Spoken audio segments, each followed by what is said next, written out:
오늘 리딩 지저스 통독 순서를 따라 함께 읽으실 말씀은 에스더 6장부터 10장의 말씀입니다. 그 가운데 이 새벽 함께 나눌 말씀은 에스더 6장 1절부터 14절, 6장 전체의 말씀을 우리가 한 절씩 교독하고 6장 4절부터 14절의 말씀을 우리가 함께 교독하고 마지막 절 같이 읽도록 하겠습니다. 에스더 6장 4절부터 14절의 말씀입니다. 왕이 이르되 누가 뜰에 있느냐 하매 마침 하만이 자기가 세운 나무에 모르드게 달기를 왕께 구하고자 하여 왕궁 바깥 뜰에 이른지라. 왕이 이르되 하만이 들어오거늘 왕이 묻되 왕이 존귀하게 하기를 원하는 사람에게 어떻게 하여야 하겠느냐. 하만이 심중에 이르되 왕이 존귀하게 하기를 원하시는 자는 나 외에 누구리요 하고, 왕께서 입으시는 왕복과 왕께서 타시는 말과 머리에 쓰시는 왕관을 가져다가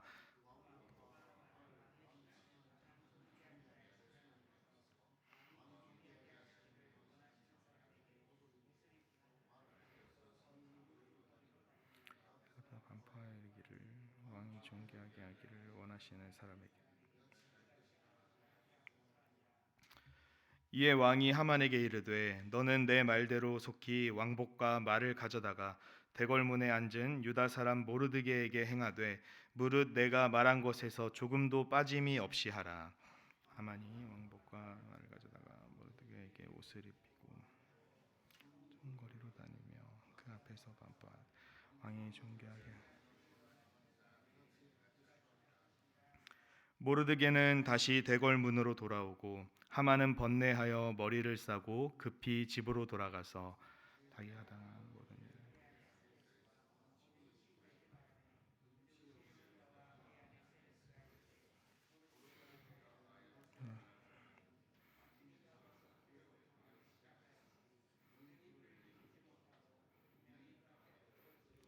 함께 읽겠습니다. 아직 말이 그치지 아니하여서 왕의 내시들이 이르러 하만을 데리고 에스더가 베푼 잔치에 빨리 나아가니라. 아멘. 에스더서는 바사 페르시아 포로 생활 당시 멸망 위기에 빠졌던 유다 민족이 하나님의 은혜로 구원받고 오히려 유다 민족의 대적들을 크게 쳐서 승리했던 사건을 기록하고 있습니다. 유대인들은 이 날을 불임절이라는 절기로 지키면서 후손들에게 이 대대손손 이 날을 기억하도록 명령까지 하면서 그럴 만큼 유대인들에게 아주 중요한 사건이었습니다. 이 유다 민족의 위기는 하만이라는 인물로부터 시작하는데요.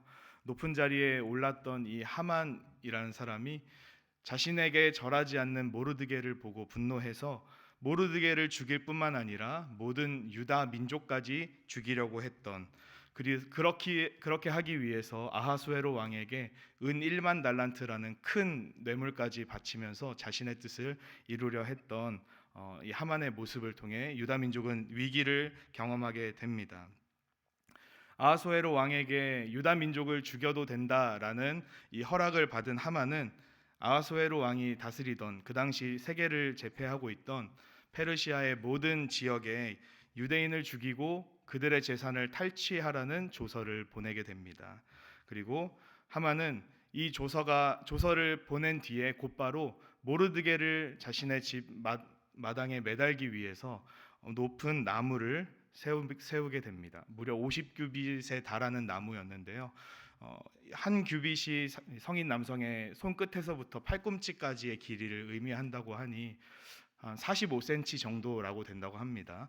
그럼 50규빗은 약 22m에 달하는, 지금으로 비유하면 아파트 6층, 7층 이상의 엄청나게 높은 나무에 모르드게를 매달 계획까지 세운 것이죠. 자신에게 절하지 않는 모르드게를 본보기로 높은 나무에 매달고 그 이후에 모든 유대인들을 모르드게처럼 죽이려고 했던 하만의 무시무시한 계획이었습니다. 하만이 이렇게 엄청나게 무서운 계획을 세우고 있는 동시에 아하수에로 왕은 잠이 오지 않아서 일기를 이제 앞에 신하들에게 읽게 했는데 그 기록된 내용 중에 모르드게가 왕을 암살하려고 시도했던 그 내용들을 고발해서 왕의 목숨을 건졌다라는 기록이 있었습니다. 신하들에게 물어보니 이 왕의 목숨을 건졌던 모르드게에게 어떠한 상도 내리지 않았다고 해서 이제 왕은 모르드게에게 상을 내리기로 결심했습니다. 마침 하만이 그때 왕을 찾아왔고 왕은 하만에게 질문을 하죠. 6절의 말씀입니다. 하만이 들어오거늘 왕이 묻되 왕이 존귀하게 하기를 원하는 사람에게 어떻게 하여야 하겠느냐. 하만이 왕을 찾아온 이유는 모르드게를 자신의 집 앞에 세운 50규빗의 나무에 매달아도 되겠냐라고 허락을 받기 위해서 온 것이었습니다. 하지만 이 모르드게를 죽이려는 하만에게 왕은 어떻게 하면 모르드게를 높일 수 있을까 지금 질문을 하고 있는 것이죠. 모르드게라는 한 인물을 두고 하만과 왕이 다른 계획을 가지고 있습니다. 모르드게를 죽이려는 하만, 모르드게를 높이려는 왕, 이 대립 구도에서 하나님께서 개입하십니다. 왕과 하만의 대화 속에서 하나님께서 개입하셔서 왕의 명령을 하만이 오해하게 만드시는 것이죠. 아하수에로 왕은 처음부터 모르드게라는 이름을 언급하지 않습니다. 만약 아하수에로 왕이 처음부터 모르드게를 높이려면 어떻게 해야 할까라는 질문을 던졌다면 모르드게를 미워하고 모르드게를 죽이려던 하만은 어떻게 해서든 그의 공을 깎아내리고 왕으로부터 상을 받지 못하게 했을 것입니다. 하지만 아하수에로 왕은 모르드게를 왕이 존귀하게 하기를 원하는 사람이라고 지칭했고 그 결과 하만은 그 사람이 자신일 거라고 생각을 해서 자신이 평소에 꿈꿔왔던 왕의 옷을 입고 왕관을 쓰고 왕이 주는 말을 타고 모든 사람들 앞에서 높아지는 것을 그 대안으로 제시를 했습니다. 그렇지만 하만이 꿈꿔왔던 이 모든 영광은 오히려 모르드게에게 돌아가게 되죠. 심지어 하만은 모르드게 앞에서 걸어가면서 왕이 존귀하게 하기를 원하는 사람에게는 이렇게 할 것이다 라고 모든 사람들 앞에서 모르드게를 높여야 하는 처지가 되었습니다. 스스로 자신의 인생을 높이려 하고 스스로 높은 자리에 오르려고 했던 하만이 하나님의 그 역사하심 가운데서 자신의 비참함을 또 모르드게에게 패배를 경험하게 되는 순간이었습니다. 에스더서에서 하만과 모르드게는 정반대의 가치관을 가지고 살아갑니다.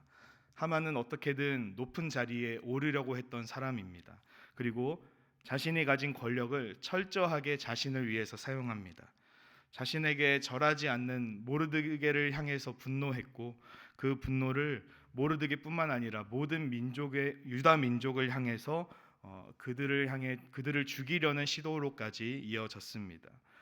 하만은 내가 가진 권력으로 모든 사람을 내 앞에 무릎 꿇게 하고 싶었고 모르드게와 유다 민족을 죽여서 자신의 권력을 드러내는 본보기로 삼고 싶었습니다.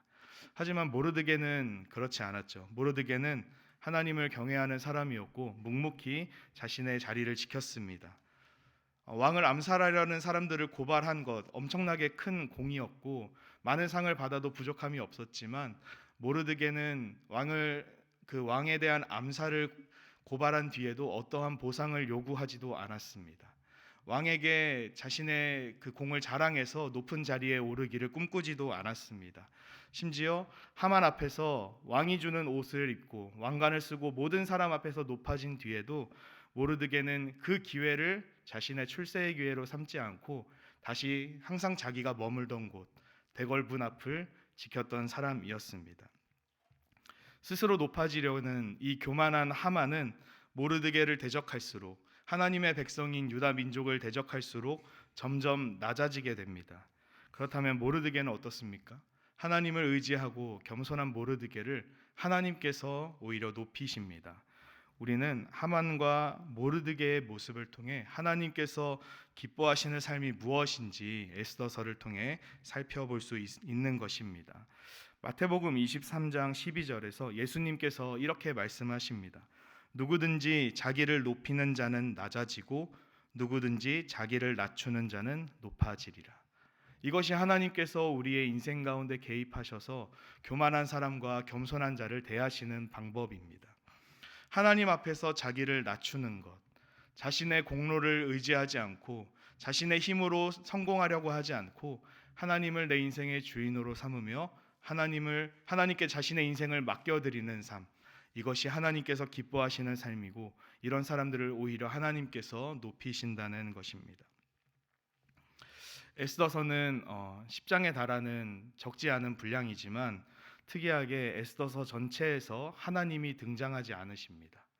하나님이라는 표현도 등장하지 않고요, 여호와라는 하나님의 이름도 등장하지 않습니다.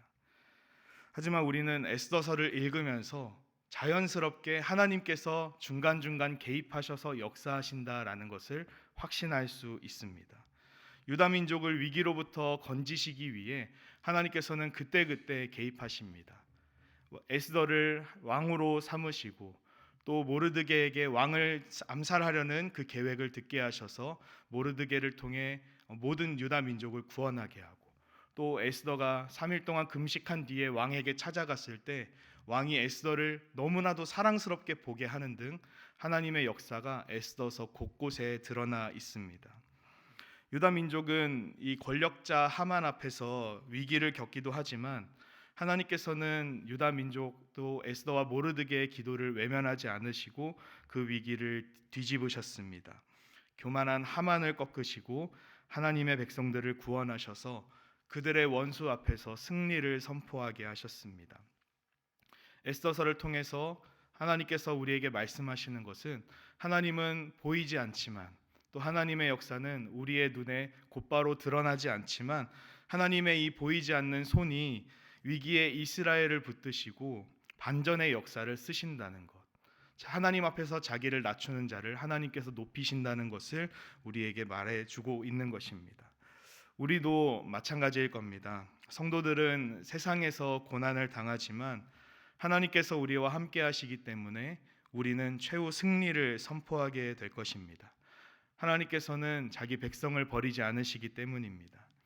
우리는 때로 하나님을 경외하지 않는 악인들의 형통함을 보고 의문을 품기도 하고 또 좌절을 경험하기도 하지만, 우리의 어떠함과 관계없이 하나님께서는 우리의 인생에 개입하셔서 결국 반전의 드라마를 쓰실 것입니다.